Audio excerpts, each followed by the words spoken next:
Le tunnel sous la Manche est un jeune homme de tout juste 20 ans. Le plus long tunnel sous-marin du monde a vu le jour après 5 ans de travaux, le 1er décembre 1990. Ce jour-là, 2 ouvriers, l'un britannique, l'autre français, donnent le dernier coup de pioche d'un immense chantier.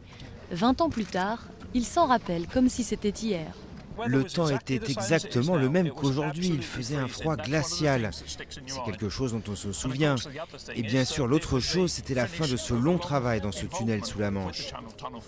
Je représentais non seulement tous ceux qui ont travaillé, mais je représentais mon pays, je représentais ma région. Et forcément, c'était pour moi une très très très grande fierté. En 1994, le premier Eurostar traverse la Manche. Londres se trouve alors à 3 heures de Paris, une révolution ferroviaire. La Grande-Bretagne n'est plus complètement isolée et ce tunnel qui la relie au continent change beaucoup les mentalités. Pour moi et les Britanniques en général, je crois, le tunnel, c'est la vraie preuve de l'amitié entre nos deux pays. Et c'est la preuve de l'entente cordiale qu'on discute beaucoup. Ça a changé l'économie des deux pays, mais aussi, je crois, la culture. Aujourd'hui, le tunnel voit passer 300 trains chaque jour. Mais ces 20 ans n'ont pas été de tout repos. L'action Eurotunnel s'est effondrée dans les années 90, ruinant au passage des centaines de milliers d'épargnants.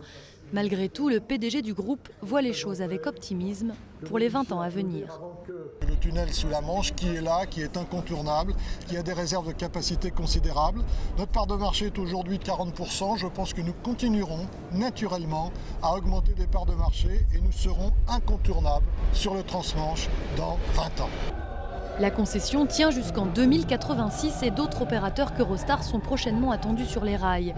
La Deutsche Bahn y a d'ailleurs récemment testé son train à grande vitesse.